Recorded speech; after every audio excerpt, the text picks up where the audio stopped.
Isang mapagpalang umaga po sa ating lahat. Tayo po ay magsisimula na sa ating gawain sa umagang ito. At bilang panimula, inaanyahan ko po lahat na makibuklat sa pagbasa ng mabuting salita ng ating Panginoon na matatagpuan sa aklat ng mga awit, Kabanata 89, talata 1 hanggang 16. Kung inyo pong nakita, ito po ang pagkakasabi. Panalangin sa panahong nagkakagulo ang bansa. Pag-ibig mo, Yahweh, hindi nagmamaliw. Ang sa tuwi-tuwin ay aking aawitin. Ang katapatan mo'y laging sasambitin. Ang iyong pag-ibig walang katapusan. Sintatag ng langit ang iyong katapatan. Sabi mo, O Yahweh, isang kasunduan. Ang iyong ginawa kay David mong hirang.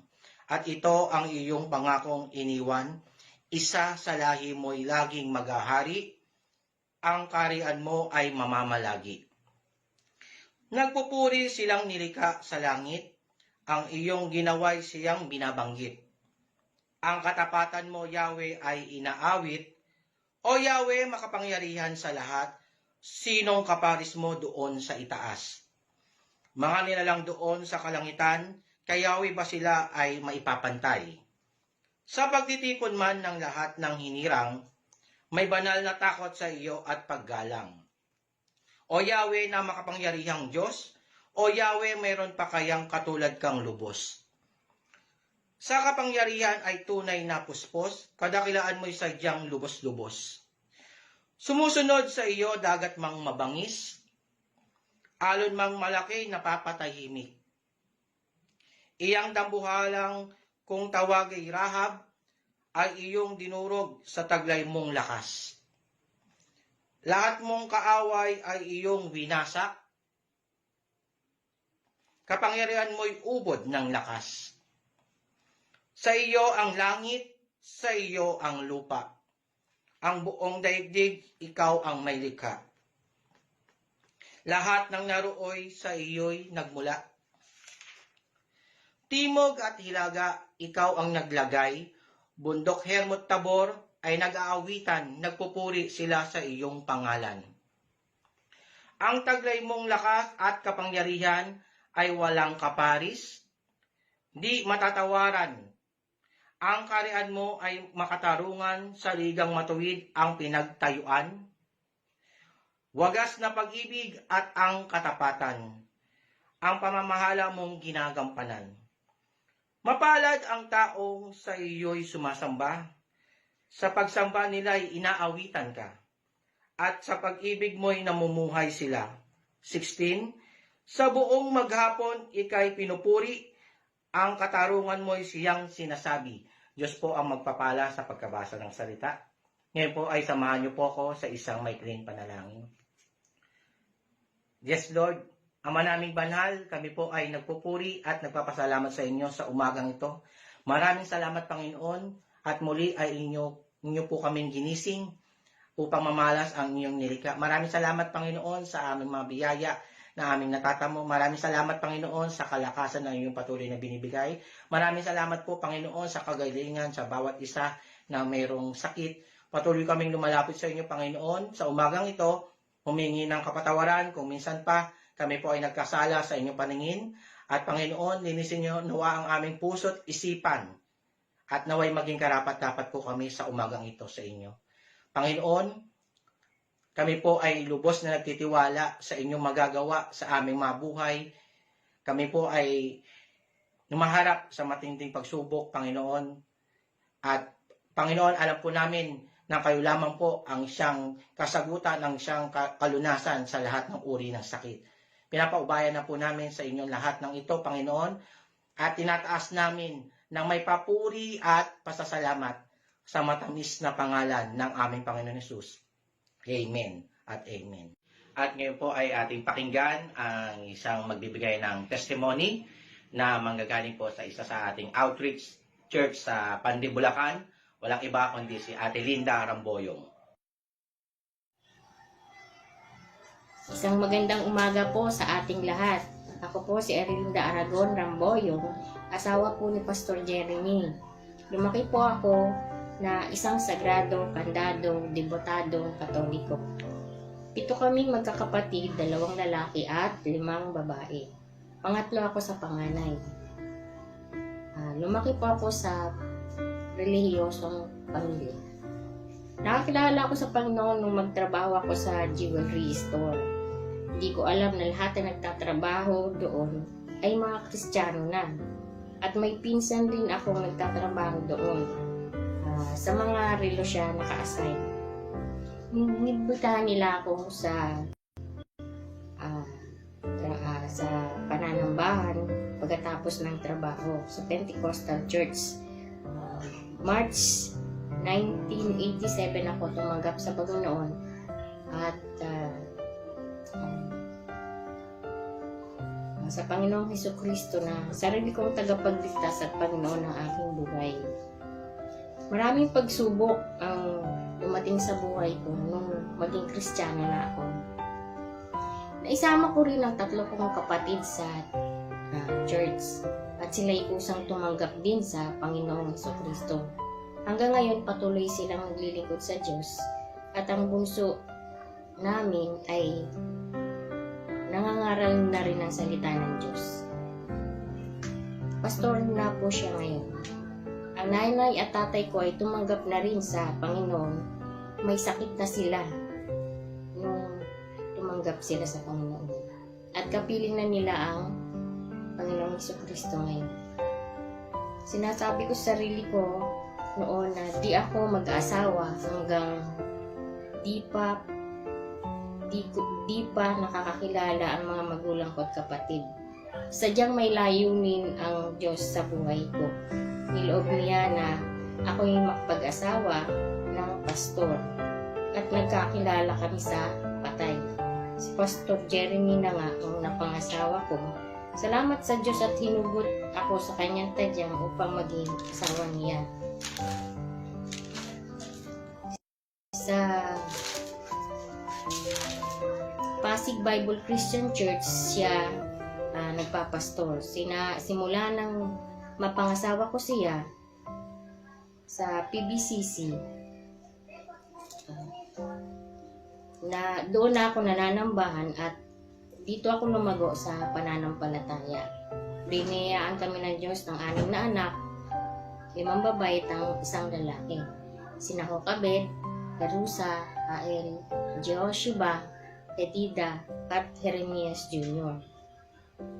Lahat sila ay lumaking may takot sa Diyos at ngayon ay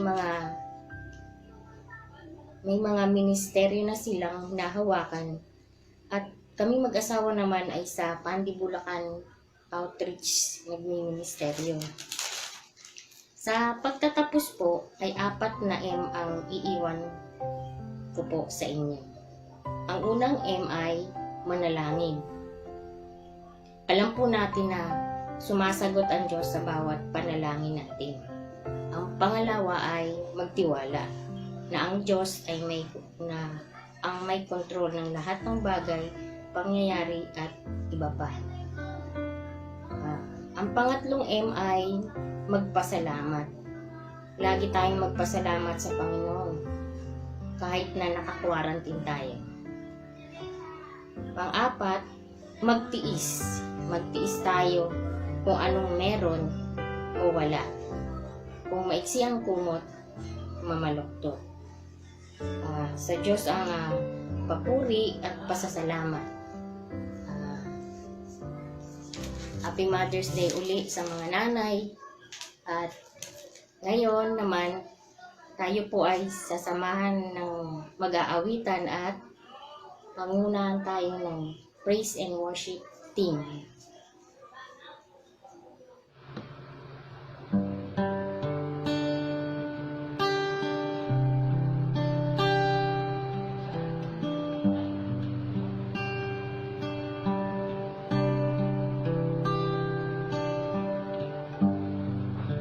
Malinis na puso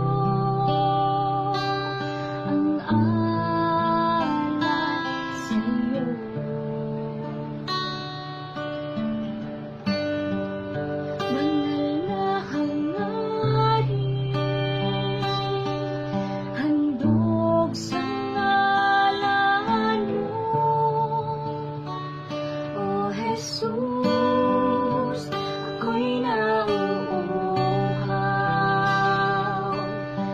kayo'y hinahanap.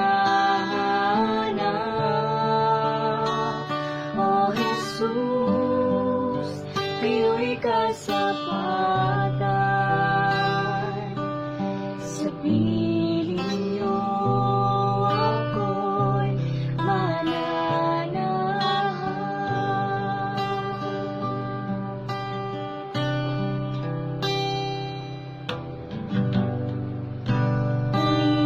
na puso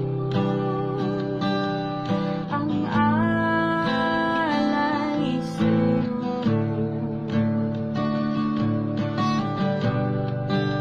Banal na hangarin, handog sa ngalan mo. O Jesus, ako'y nauuhaw. Kayo'y hinahanap. O Jesus, kayo'y kasapatan. Sa piling niyo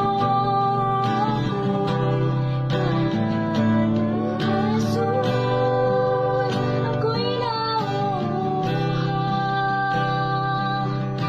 Kayo'y hinahanap.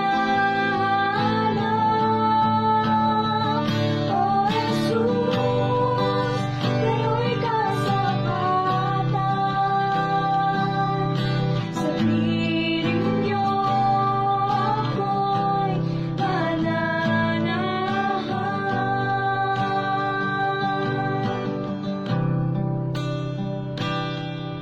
Sa piling niyo ako'y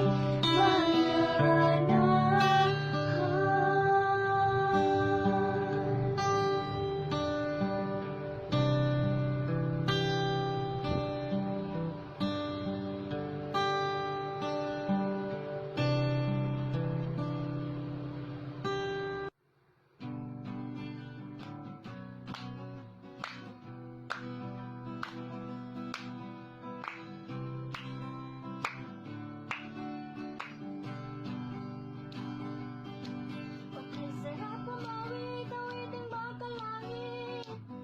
Puso ko'y umiindak sa tuwa, sa galak, ligaya.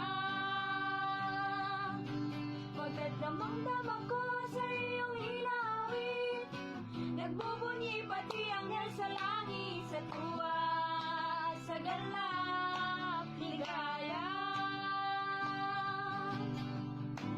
Mga awiting makalangit, anong ligaya sa'yo aking, na di ko kayang tumbasan. Ng mga awiting makasanlibutan, ang buhay namin ay dati nagdurusan. Ngunit ngayon'y masiglang at masaya, mula nang si Jesus ay makilala. La la la la la la la la la la la la. Puso ko'y umiindak sa tuwa, sa galak, ligaya. Mga awiting makalangit, anong ligaya sa'yo'y hatid, na di ko kayang tumbasan. Ng mga awiting makasanlibutan, ang buhay namin ay dati nagdurusan. Ngunit ngayon'y masiglan at masaya, mula nang si Jesus ay makilala. La la la la la la la la la la la la la. Puso ko'y umiindak sa tuwa, sa galak, ligaya.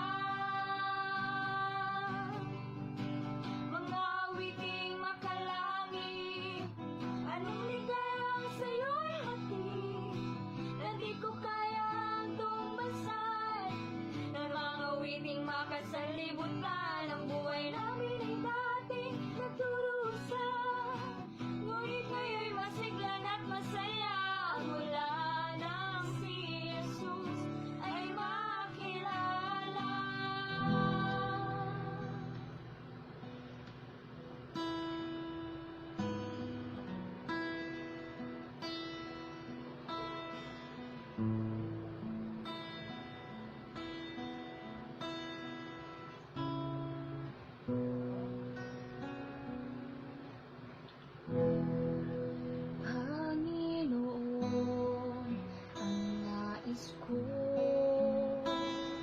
kagandahan mo ay pagmasdan, ang pag-ibig mo sa aking tugon. Kailan may di pababayaan, sa'yo lamang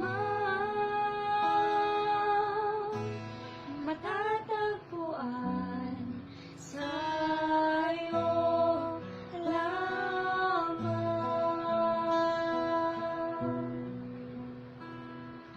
mananatili sa iyong lilim at sasambahin ka sa dakong lihim. Mananatili sa iyong lilim nang masumpungan ka sa dakong lihim.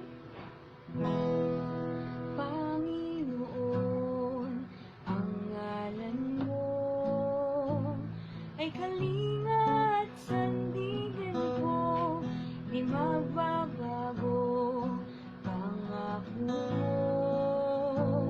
Salita mo'y panghahawakan, sa'yo lamang matatagpuan, sa'yo lamang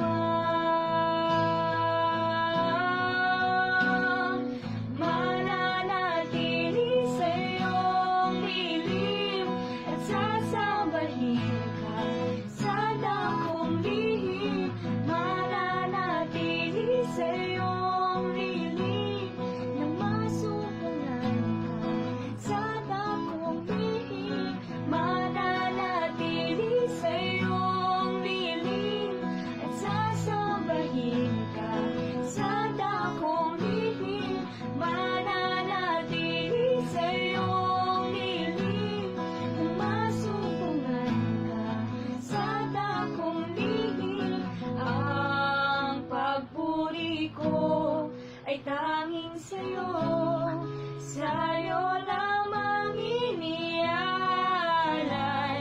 O Panginoon. Ang puso ko'y sa'yo magpakailanman. Ang pagpuri ko ay tanging sa'yo, sa'yo lamang inialay, O Panginoon. Ang puso ko'y sa'yo magpakailanman. Ang pagpuri ko ay tanging sa'yo, sa'yo lamang inialay, O Panginoon. Ang puso ko'y sa'yo magpakailanman. Mananatili sa iyong lilim at sasambahin ka sa dakong lihim. Mananatili sa iyong lilim nang masumpungan ka sa dakong lihim. Mananatili sa iyong lilim at sasambahin ka sa dakong lihim. Mananatili sa iyong lilim nang masumpungan ka sa dakong lihim.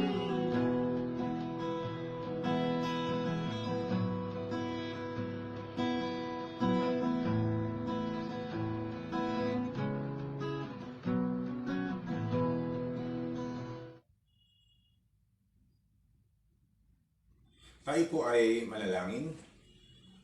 Amang Diyos, salamat po sa umagang ito na ibinigay niyo po sa amin para sama-sama po kaming makapagpuri at sumamba po sa inyo. 2 buwan na po ang lumipas sa aming pagkakaroon ng community quarantine At nagpapasalamat po kami dahil ikaw po ay patuloy na nagpapamalas ng iyong pag-ibig sa amin. Ikaw po ay patuloy na nagpapamalas ng iyong kapangyarihan sa amin. At ikaw din po ang patuloy na nagpapamalas ng iyong proteksyon sa amin. Salamat din po dahil mas mahaba po ang aming time sa pakikipag-naig po sa inyo.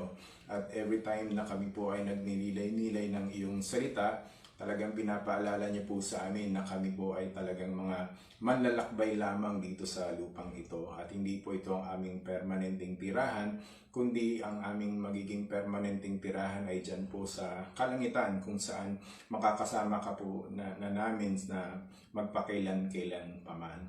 Panginoon, alam po namin na maraming tribulation ang mararanasan dito sa lupang ito. Pero salamat po dahil sa iyong pangako na ikaw po ay nagtagumpay na sa mga tribulation ito at napagtagumpayan mo na po ang sanlibutan. Kung kaya't meron po kaming victory na inaasahan po sa inaharap. At ngayon pa rin lang po ay kami na rin po ay victorious po. Lord, humihingi din po kami ng kapatawaran sa aming mga naging pagkukulang po sa inyo. Kung kami man ay nagkulang sa larangan po ng pag-eebanghelyo, sa larangan po ng pagdidisipulo, sa larangan po ng paglilingkod po sa inyo, at sa larangan din po ng pagsamba po sa inyo, humihingi po kami ng tawad sa lahat ng ito. At tulungan mo po kami na even naka-community quarantine pa rin po kami sa mga panahon ito, ay patuloy lang po kaming maglingkod po sa inyo. Lord, tulungan mo din po kami na maging sensitive sa leading mo po sa amin at sa mga gusto mo po ipagawa po sa amin. No? At magawa po namin ang lahat ng iyan sa pamamagitan po ng iyong tulong. Lord, samahan mo po kami sa aming pagsamba sa iyo ngayong umagang ito. Bigyan mo po ng kapuspusan ng iyong Santong Espiritu ang aming tagapagsalita at hayaan niyo pong malayang kumilos ang iyong Santong Espiritu at malayang maihayag po ang iyong mga salita sa amin ngayong umagang ito. Nang sa gayon po patuloy itong mangusap at patuloy po itong maging source ng aming kalakasan. Pinupuri ka po namin at pinasasalamatan. At ang lahat na ito ay aming ibinibigay sa inyo sa matamis na pangalan lamang ng aming Panginoong Jesus. Amen. Ngayon naman po ay tawagin po natin si Brother Bening Villanueva para po sa ating scripture reading.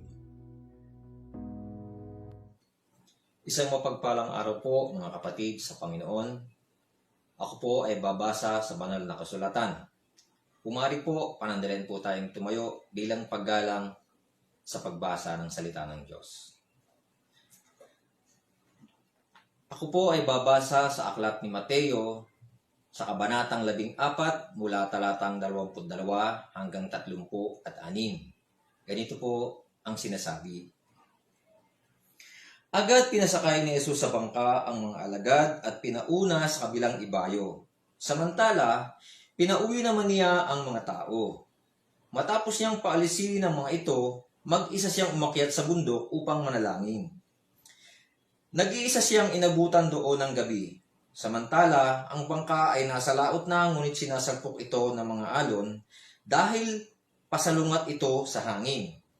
Nang madaling araw na sumunod sa kanila si Jesus na naglalakad sa ibabaw ng tubig. Kinalabutan sa takot ang mga alagad nang makita nilang may lumalakad sa ibabaw ng tubig. "Multo!" sigaw nila. Ngunit nagsalita agad si Jesus at sinabi sa kanila, "Huwag kayong matakot, ako ito." Sinabi ni Pedro, "Panginoon, kung talagang ikaw nga iyan, hayaan mo ako'y pumunta sa iyong kinaroroonan diyan sa ibabaw ng tubig." Sumagot siya, "Halika." Mula sa bangka ay lumakad si Pedro sa ibabaw ng tubig papunta kay Jesus. Ngunit nang mapansin niya na malakas ang hangin, siya ay natakot at nagsimulang lumubog. "Panginoon, sagipin ninyo ako," sigaw niya. Agad siyang inabot ni Jesus. "Bakit ka nag-alinlangan? Napakaliit ng iyong pananampalataya," sabi niya kay Pedro. Pagkasakay nila sa bangka, tumigil ang hangin at sinamba siya ng mga nasa bangka. "Tunay nga pong kayo ang anak ng Diyos," sabi nila. Tumuwid sila sa lawa at dumating sila sa baybayin ng Genesaret. Si Jesus ay nakilala ng mga taga roon at agad nilang ipinamalita ang kanyang pagdating, kaya't dinala ng mga tao ang lahat ng may sakit sa buong lupain iyon. Hiniling nila kay Jesus na mahawakan man lamang ng mga may sakit ang laylayan ng kanyang damit at ang lahat ng gumawa nito ay nagsigaling. Purihin ng Diyos sa pagbasa sa kanyang salita. At ngayon po ay marinig na naman po natin ang isang tanging bilang na dadalhin po sa atin ng ating kapatid na Dennis Lim at ng kanyang pamilya. Salamat po.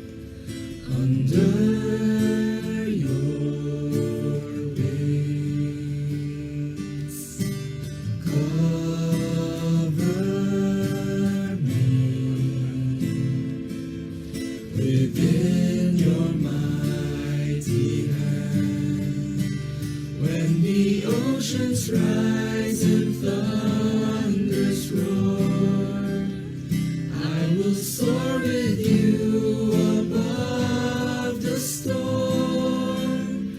Father, you are King over the flood, and I will be still. Know you are God.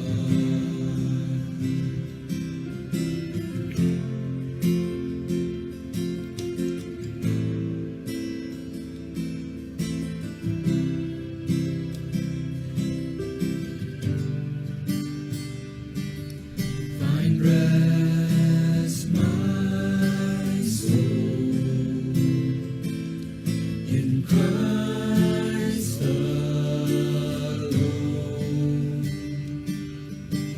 Know His power in quietness and trust. When the oceans rise and thunders roar, I will soar with you above the storm. Father, you are King over the flood. I will be still, know you are God. When the oceans rise and thunders roar, I will soar with you above the storm. Father, you are King over the flood. I will be still, know you are God. I will be still, know you are God. I will be still, know you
Magandang umaga po. We are blessed today na ang tagapaghatid ng ating mensahe ng Diyos ay ang dati namin kasama sa Young People's Fellowship. Kinalulugod kong pakilala sa inyo ang pastor ng Arienda ngayon, si Pastor Dong Labisores.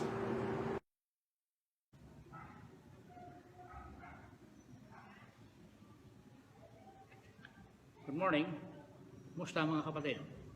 Kumusta ang 2 buwan? 1 linggong naka-quarantine. Marahil ay marami na kayong naisip, gawin, nagawa na.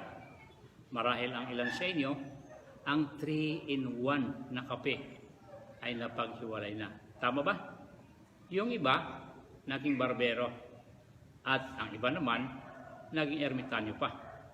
Well, ngayong punta tayo sa ating pag-uusapan sa umagang ito. Ang Biblia na ating batayan ng pag-uusapan sa aklat ng Mateo, Kabanata 14, 22 hanggang 33, ayon sa binasa ng kapatid kanina. Paksang pag-uusapan, finding the right focus. Ano-ano ang mga paraan para sa tamang focus? 3 bagay o balangkas ang ating isa-isahin. Una, ang panalangin. Talatang 23. Pangalawa, ang pananampalataya. Talatang 31. Pangatlo, ang pagpapasalamat. 32 hanggang 33. Naranasan niyo bang may hinahanap at pagod na kayo at hindi pa rin makikita? Manalangin ka, tiyak makikita mo sa tulong ng Espiritu Santo. Unang balangkas, ang panalangin ng Panginoon Hesus, talatang 23. Matapos ang gawain nila sa maghapon, ay sinicure niya ang mga tao pauwiin. Maging ang mga alagad ay pinasakay na sa bangka at pupunta na roon sa Genesaret. Ang presensya ng Ama ay nadarama niya. Mag-isa siyang umakyat sa burol upang manalangin. Habang ang mga alagad ay nagpapatuloy sa kanilang paglalayag.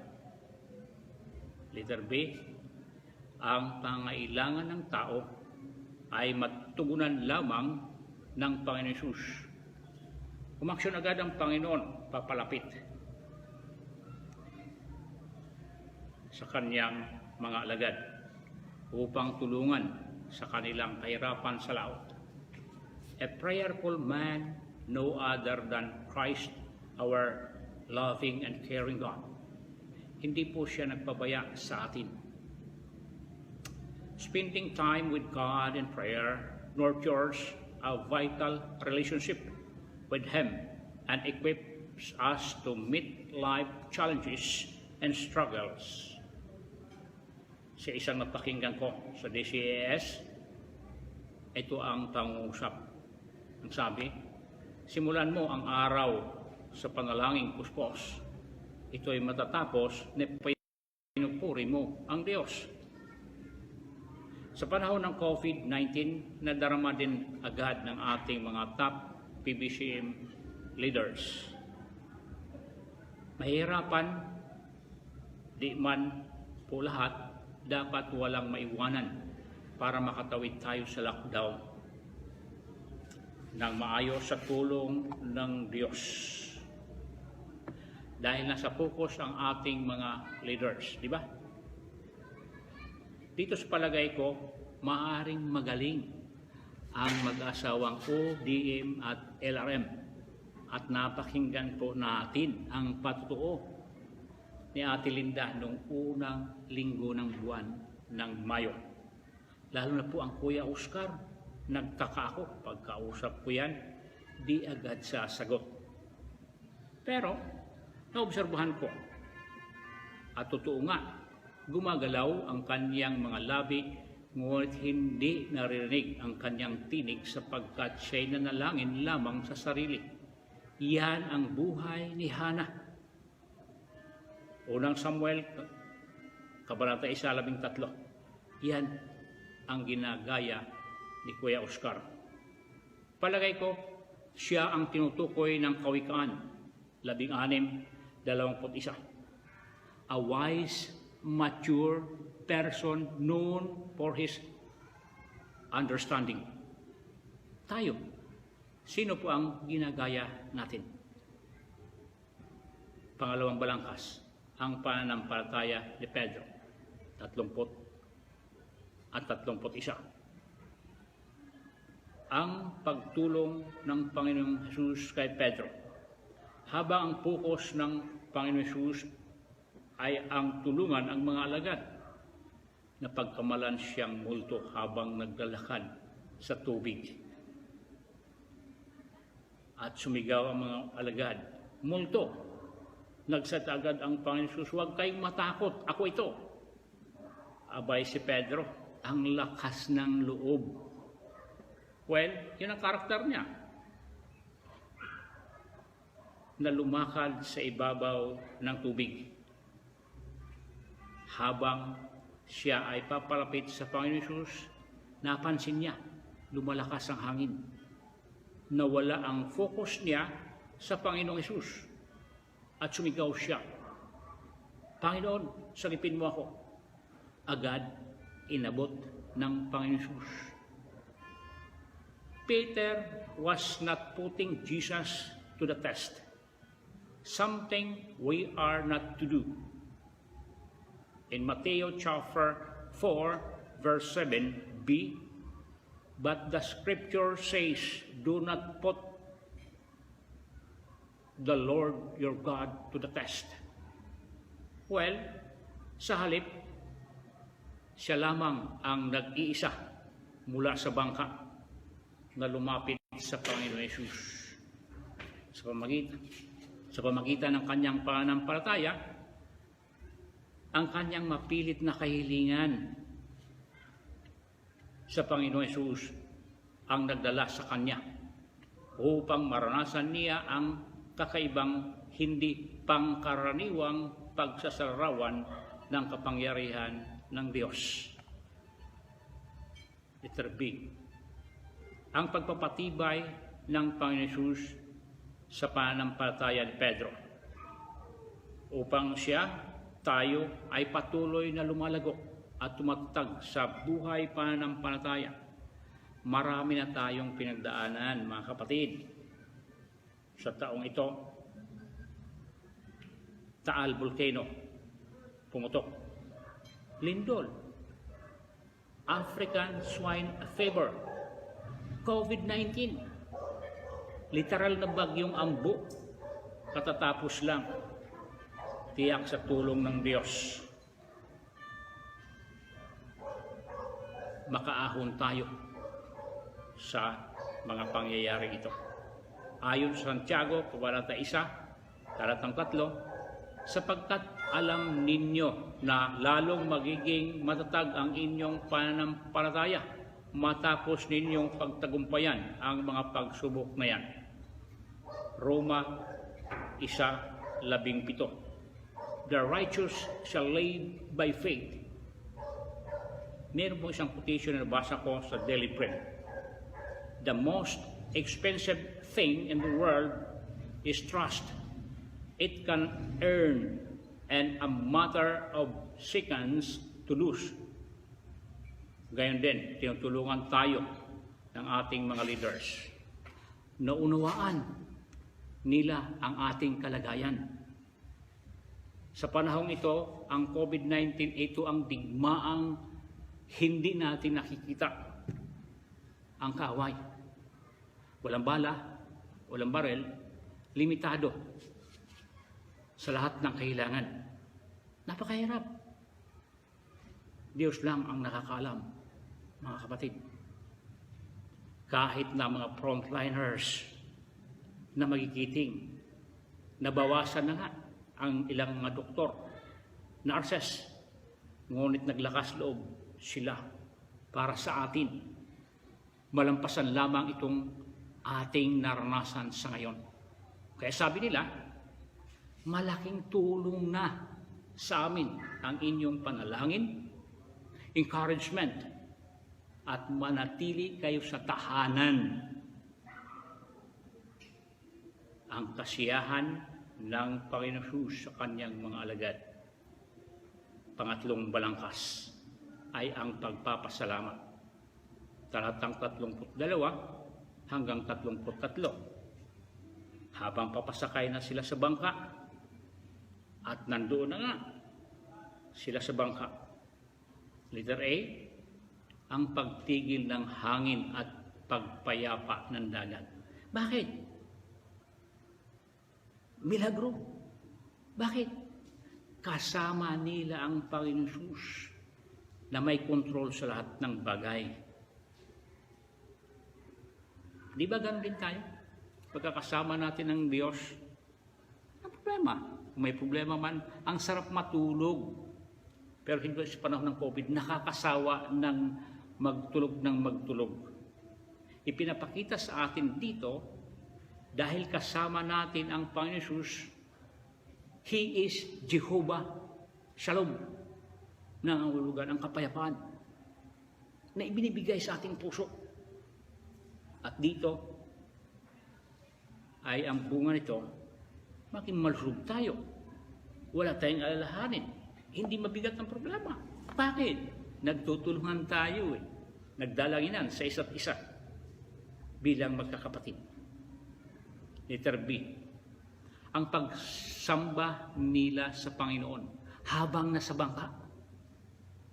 Ang hirap imaginin mo, nagdikit-dikit sila dahil lang doon, or marahil basa na sila. Pero dito, ipinapakita na habang sila ay sumasamba sa Diyos, nagpapasalamat dahil matiwasay na at masaya sila. Ang galing, di ba? Pero dito, nadagdagan ang kanilang pagkakilala sa Kanya. Bakit? Sa ibang account, sa aklat na ito, Mateo 16, habang kausap niya ng Panginoon Jesus ang ilan sa mga Pariseo, at ngayon nakausap niya mga alagad, at tinanong, sino daw ako sa palagay ng mga tao? Ang sabi nila, kayo daw po si Juan, kayo daw po si Elias. Pero ang galing ni Pedro, ang bagsik. Ang sabi niya, kayo po ang Kristong anak ng Diyos na buhay. Ang galing. At nagpatuloy sila. Bakit? Dahil ang focus ay makarating doon sa Genesareth. Mayroong gagawin ang Panginoong Jesus doon sa lugar na iyon. At kung dumating na sila, lalong natanyag ang pangalan ng Panginoon Jesus. Lahat ng nagtitiwala sa Panginoon Jesus ay Kanyang pinagaling. Kahit man tayo sa kasalukuyan, pag tayo nagtitiwala, may himala ang Diyos na gagawin sa ating mga buhay. Kahit sabi ng ibang mga doktor, tinanggihan na. Pero napakabuti. He is the great healer, Jehovah Rapha. Ganon ang gusto ng Diyos, magtiwala tayo sa Kanya. Ang katapatan ng isang tao ay nakikilala sa panahon ng kagipitan. At ang mga taong tapat ay ang kinikilala at pinagpapala ng Diyos.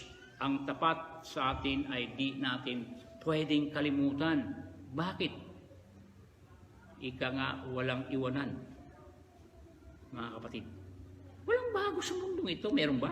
Wala. Sinulat ang Bibliyang ito upang basahin natin at maging babala, gabay sa pang-araw-araw na buhay. Ika nga, ito ang roadmap ng gustong magtagumpay sa buhay. Ito'y hamon sa atin. Una, bilang mananampalataya at ang mga taong hindi pa nakakilala sa Diyos. Gabay sa paglalakbay hanggang langit. At kung hindi ito maiwasan ang mga pangyayaring maulit, ay madali tayong makapagtatagumpay. Katulad halimbawa ng Japan. Ang bilis makarecover. Bakit? Yung tsunami, matindi ang dagok sa bansang Japan. Ngunit mayroong programang maayos. Sa panahon ng mga trahedya, ang bansa ay nakahanda. Hopefully, ang dalangin natin, magiging ganun ang ating bansa. Ang namumuno sa atin ay laging maging alerto. Ika nga, history repeat itself. Pandemic is always there before Christ. Do you remember? In Genesis chapter 6 hanggang chapter 8, sukdulan na po ang kasamaan ng mga tao.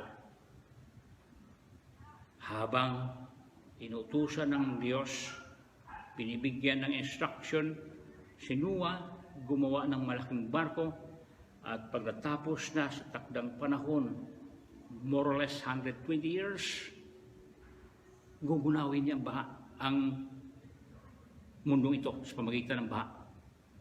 At natupad nga. At sa panahon iyon, ay maganda ang nangyari. Dahil nagawa ng malaking barko, at doon pinapasok ni Noah ang lahat ng uri ng mga hayop, pares-pares. Bakit? Sapagkat yun ay pagbumulan ng panibagong henerasyon. At dito ay kinuwarantin ang buong pamilya ni Noah habang doon sa barko. Tama ang sabi ni Rev. Jimmy, kinuwarantin ng Diyos si Noah para matiyak ang buhay ni Noah na maayos, at dito nagsimula ang galing, ang magandang ugnayan ng tao tungo sa Diyos upang maging mabuting halimbawa ng kasaysayan tungo sa kasalukuyang panahon. Tayo din ay kinuwarantin ng Diyos. Ito na, gaya nga ng sabi ko kanina, 2 buwan, 1 linggo. Nakakainip. Totoong nakakainip para sa mga taong walang ginagawa. Pero tayo, marami tayong ginagawa. Ang problema ay hindi handa ang karamihan at hindi sumusunod sa instruction ng Diyos. Kahit noon pa man, laging sinabi, pinaghahanda tayo ng Diyos dahil ang panahon ay pasama ng pasama ng pasama. Totoo, di ba? Kung iba't iba nang nangyayari sa mundong ating ginagalawan. Bakit po tayo pinawarantin? Ano ang ating matutunan sa panahon ng quarantine na ito? Sukdulan na kaya ang kasamaan ng tao katulad ng panahon ni Noah? Baka nga. Ayon sa isang post, natalo kita, Jesus, dahil sa COVID-19 na pasara ko ang lahat ng simbahan. Diyan ka nagkamali. Sapagkat dahil sa COVID-19, halos lahat ng tahanan nagiging simbahan. At nagiging close ang mga pamilya. Ang saya. Di ba? Yan ang realidad sa ating kapanahunan. Oo, mayroong mga pamilya na malayo sapagkat nasa ibang bansa nagtatrabaho. Pero ang nais ng Diyos ay buo lagi ang pamilya at doon nagsimula ang panibagong ugnayan, nagiging close. Naalala ko ang sabi ni Pastor Manny, maraming gawain pala sa bahay at sama-sama silang gumagawa. Ang saya, di ba? Lalong nagiging close ang pamilya. Sabi ng iba, ay naiinip sila. Ngunit ang kainipang yun ay napakaganda kung ikaw ay laging nakipag-ugnayan sa Diyos. Oo, nakailip dahil sa panahon ito dapat nasa palamigan. Kung hindi man sa mga beaches, nasa mga malls. Pero kinontrol tayo ng pandemic na ito.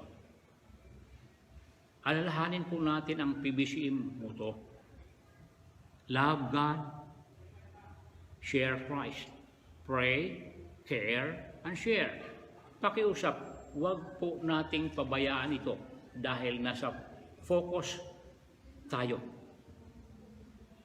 1 Corinthians chapter 11 verse 1. Be imitators of me as I am of Christ. Maikling patuto. Hindi pa ako born again noon. Ang pangarap ko ay ikutin ang buong mundo. Kaya nag-aral ako ng navigation. Kaya lang problema, palpak. Nakagraduate, pero hindi nakapagtuloy ng pangarap sa maraming kadahilanan. Pero sabi ng Diyos ngayon sa akin, anak, matagal ko nang tinupad ang pangarap mo.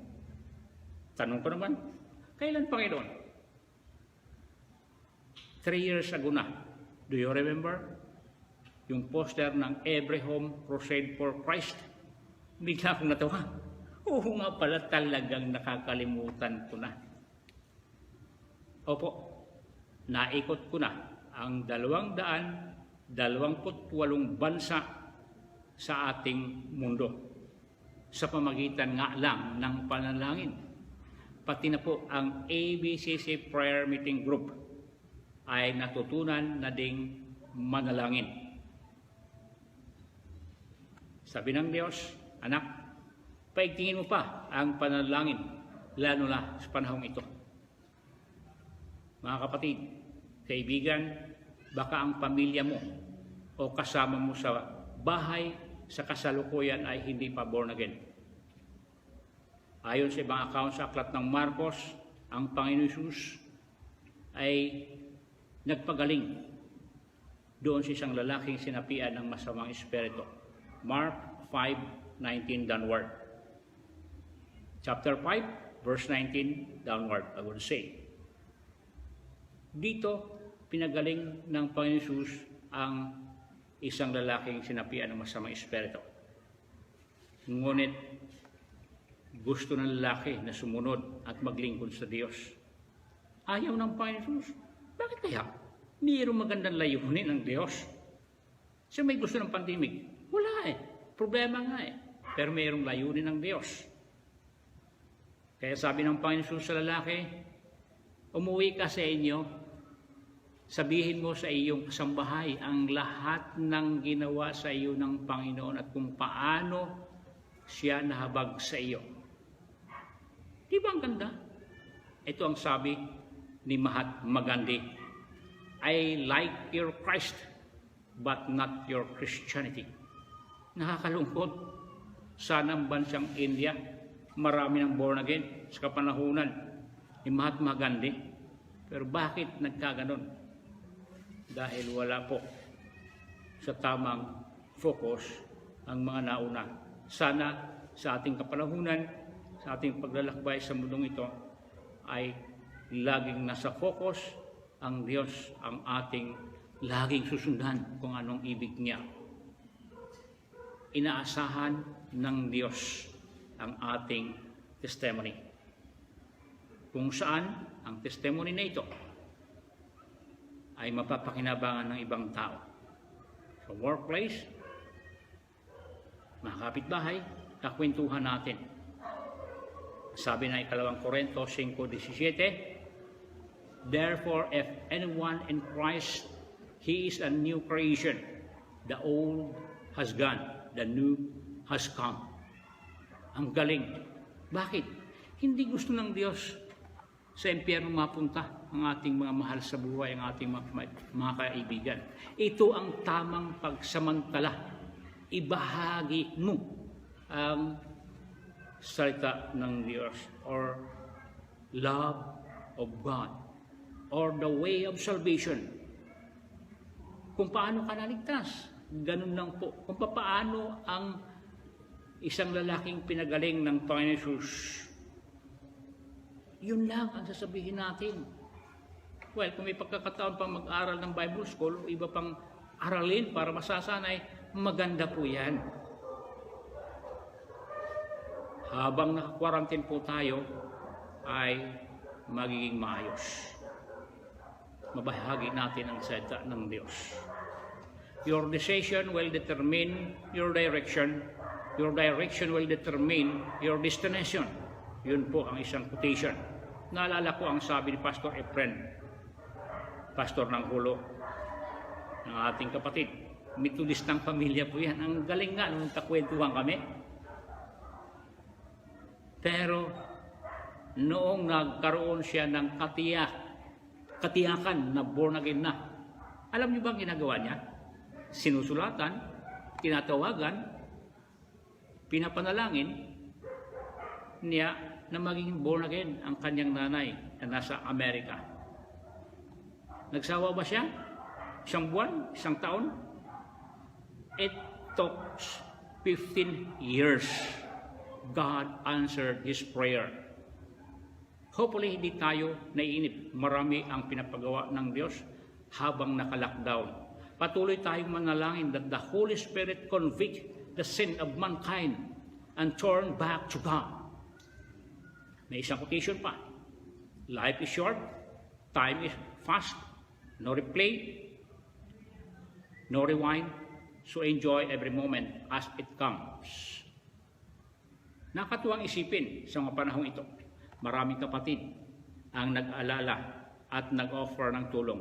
Sabi ng kanta, count your many blessings, name them one by one. Talagang hindi mauubos ang pagpapasalamat ng mga anak ng Diyos. Bakit siya naghanda ng ating mga pangailangan? He is Jehovah Jireh. Paano kung ang kaligtasan ay katulad ng pagpila sa initan at magdamag na puyat, makakuha lang ng ayuda sa gobyerno? Pipila ka ba? Pero hindi iyon ang nais ng Diyos. Ang ayuda ng kaligtasan ay libre sa pamamagitan ng pananampalataya. At hindi na tayo pinahirapan, kundi siya na ang naghirap para sa atin. Ganon kamahal ng Diyos ang tao. At sana'y matutunan ng mga tao na mahalin din ang ating manlilikha. Mas mainam asahan ang tulong na mula sa Diyos at mula sa kapatiran. Tunay at totoo, upang lalong tumatag ang ating pagtitiwala sa Diyos. Isang salita ang iiwan ko sa iyo, hindi ang tanong na ano ang mahalaga, kundi sino ang tunay na mahalaga.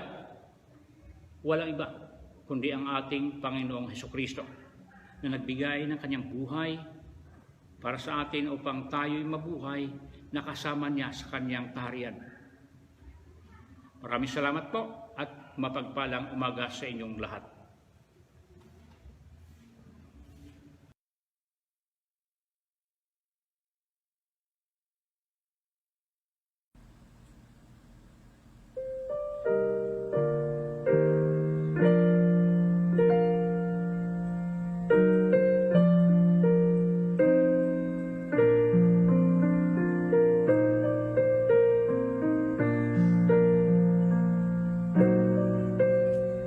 When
ay manalangin. Panginoong Diyos, kami po ay nagpupuri at nagpapasalamat sa inyong katapatan at kabutihan sa aming mga buhay. Maraming pong salamat o Diyos sa inyong banal na salita, sa mensahe at sa inyong lingkod. Maraming salamat din po sa mga probisyon, kalakasan at kapahingahan. Panginoon, amin pong kinikilala ang magagawa po ninyo sa pandemic na ito at lubos po kaming nagtitiwala na maayos din po ang lahat at may babalik sa dati ang mga normal na kalagayan. Na magkakaroon po kami muli ng maayos na panambahan, maayos na pagpupuri sa inyo. Tulungan mo rin po, O Diyos, ang inyong mga anak na makabalik sa kanilang mga hanap buhay at makabalik din po sila sa paglilingkod ng pagkakaloob. Sa Kanya na makapag-iingat sa inyo pang di kayo magkasala at makaharap sa inyo ng walang kapintasan at may malaking kagalakan sa Kanyang kaluwalhatian. Sa isang Diyos na ating tagapagligtas sa pamamagitan ni Jesucristo ang Panginoon natin, sa Kanyang kapurihan, karangalan, kadakilaan at kapangyarihan, mula pa noong una, ngayon at magpakailan paman. Amen.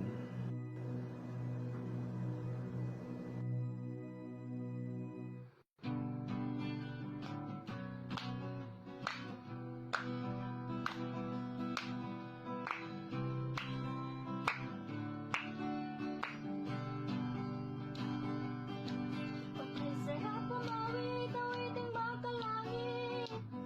Puso ko'y umiindak sa tuwa, sa galak, ligaya.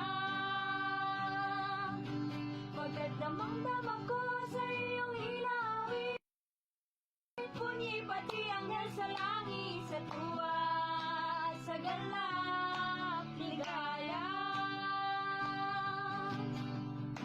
Mga awiting makalangit, anong ligaya sa'yo aking, na di ko kayang tumbasan. Ng mga awiting makasanlibutan, ang buhay namin ay dati nagdurusan. Ngunit ngayon'y masiglang at masaya, mula nang si Jesus ay makilala. La la la la la la la la la la la la.